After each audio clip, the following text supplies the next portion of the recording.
Hi. If this is your first time, welcome. If you've been here before, welcome back.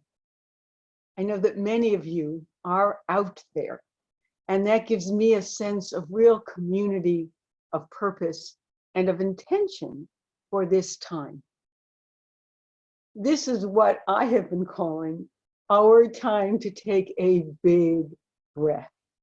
For many of us, this may be the first deep, full, healing, relaxing breath of the week. I have shared with you before that it is my conviction that the entire world is just holding their breath right now. So let us take this moment to let go, to release the cares and the worries and the fears that have become our constant companions on this coronavirus journey.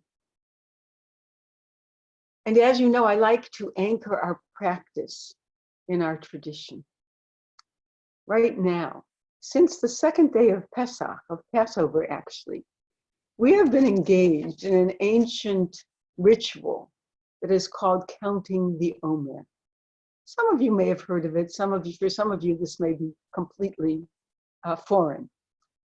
But in ancient times, starting on the second day of Passover, our people would bring a small amount of the early spring harvest of the barley to the temple.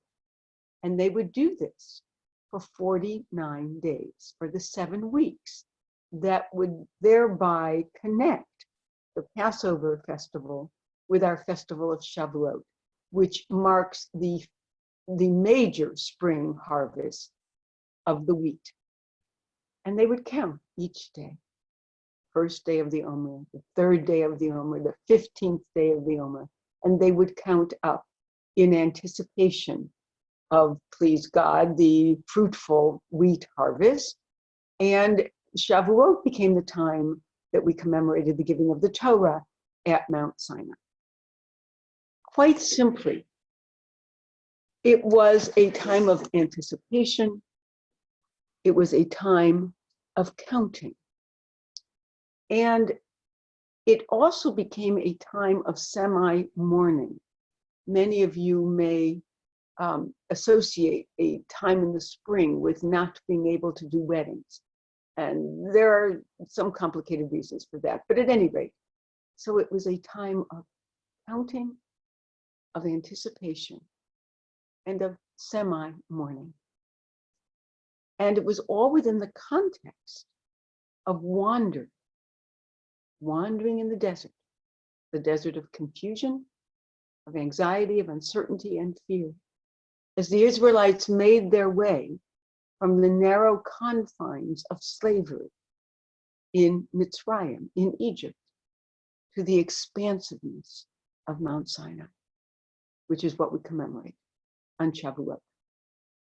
We think of their journey from the oppression of tyranny to the responsibility of law, freely given and freely received.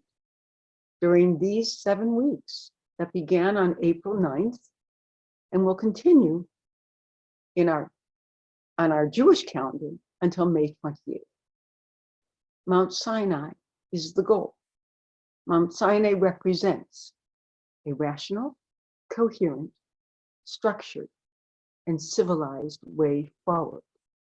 It is a way governed by laws and regulations designed to enhance our lives in humane, supportive, compassionate, and beneficial ways. So let us sit comfortably. I actually learned this week that one technique might be to sit a little bit closer to the edge of your seat as a way of feeling your strength, as a way of feeling the energy that flows from your feet up to your head, from your head down to your feet on the floor.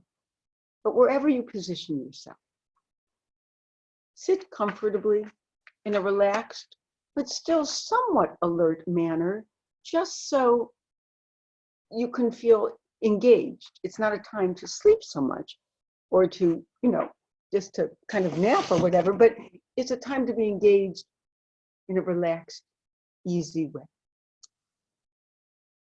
So let us breathe. Let us breathe in the expansiveness and spaciousness of the future awaiting for us at Mount Sinai. And let us breathe out the narrowness, constriction, and limitation of our current circumstances. Let us breathe in. Let us breathe out.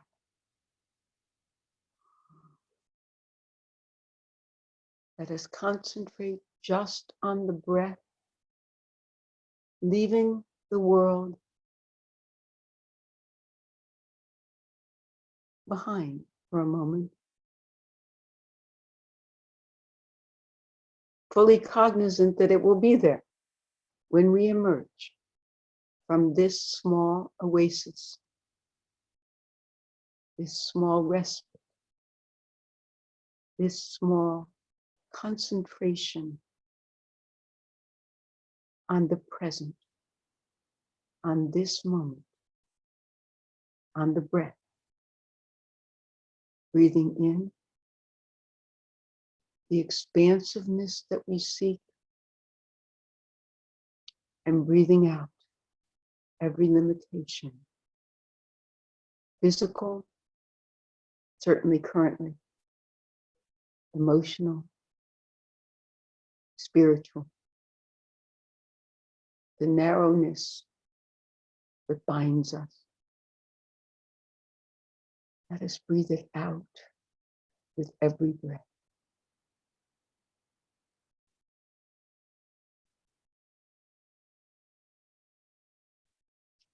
Breathe in a fullness, and let us breathe out every limitation.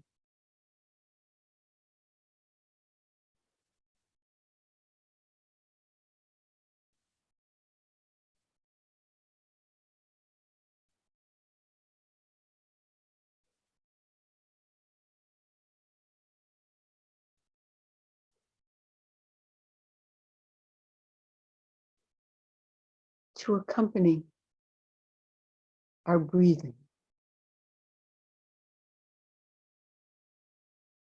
I would share with you some excerpts from a teaching by our colleague, Rabbi Stephanie Colin. My son shared these with me this week, as he found it a helpful formulation at this time. We are in narrow places. If you are feeling the walls around you getting smaller, you are not alone. Human beings are not built to be inside for so long. Reb Nachman of Bratslav used to pray, "May it be my custom to go outdoors each day among the trees and grass, among all growing things."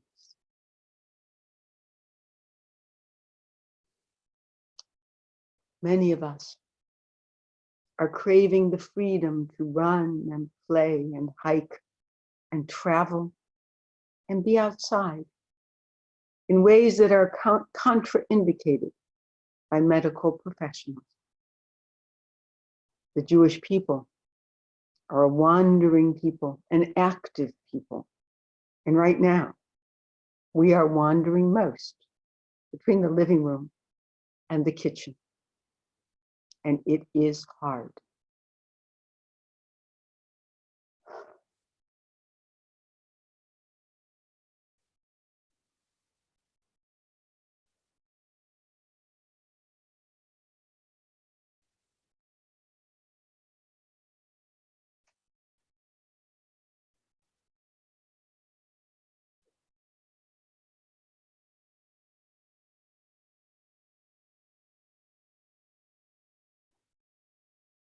We breathe in the expansiveness. Each day, or maybe every few days, we find something that brings us meaning, something that nourishes us. We have a laugh. We eat a treat. We connect with an old friend. We sing. We take a long, hot shower. We taste our food differently. We go for that safety distanced walk. And we remember that outside still exists. We show up at Shabbat services, or we utter a spontaneous prayer or meditation on our own. And we remember that we also exist. We breathe in that expansiveness that exists, we know, in the world outside, but that exists most importantly within our very souls. We breathe out the narrowness, the confines, the restrictions,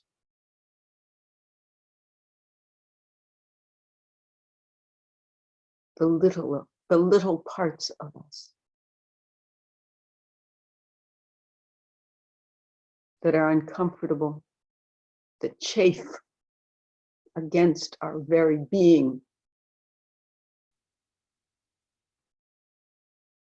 We breathe it out.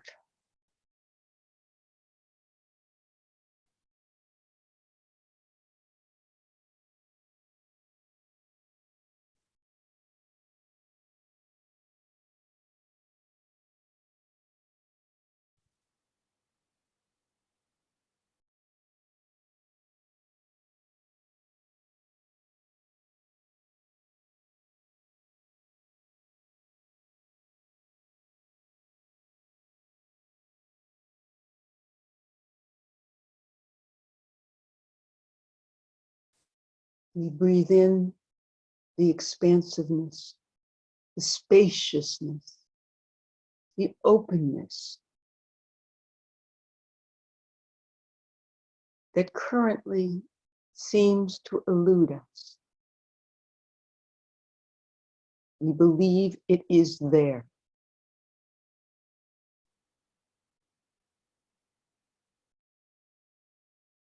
And we breathe out every narrowness of circumstance, of mind, of imagination, of fear, of concern.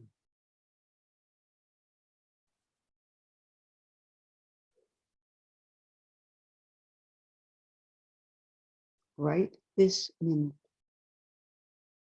we breathe in what is always there for our accessing.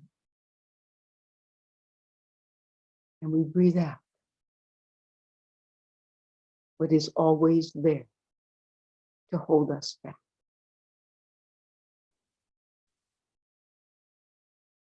We feel our strength,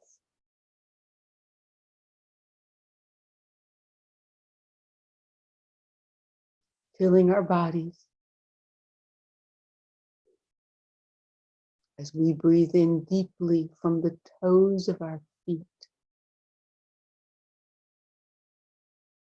up through our legs, through our torso, into our throats and into our minds, into our heads.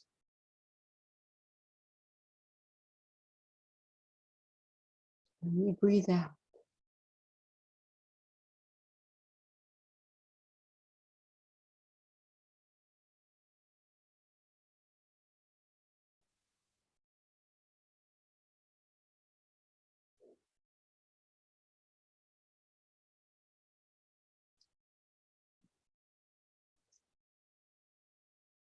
Let us continue to think this week about breathing in the expansiveness that we seek, that we long for, that we yearn for. And breathing out the inhibition of our current circumstances. And on this continuous journey of uncertainty between the narrowness of our contemporary situation and the spaciousness that we seek, by way of conclusion and benediction, I will share with you a poem that comes to us from another religious tradition. And I invite you to interpret the main image of light, in whatever way might have meaning for you. When I read this poem, I imagined the light as the expansiveness that we seek. How the Light Comes by Jan Richardson. I cannot tell you how the light comes.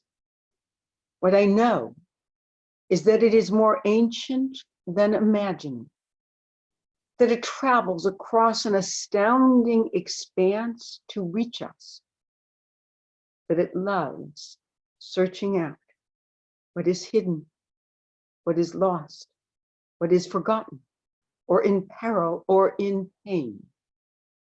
That it has a fondness for the body, for finding its way toward flesh, for tracing the edges of form, for shining forth through the eye, the hand, the heart. I cannot tell you how the light comes, but that it does, that it will, that it works its way into the deepest dark that enfolds you, though it may seem long ages in coming, or arrive in a shape you did not foresee. And so, may we this day turn ourselves toward it. May we lift our faces to let it find us. May we bend our bodies to follow the arc it makes. May we open and open more, and open still to the blessed light that comes.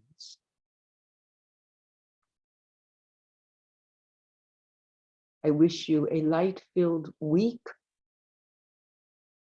a week of ever expanding expansiveness, a week of peace, of comfort, of health and strength and safety.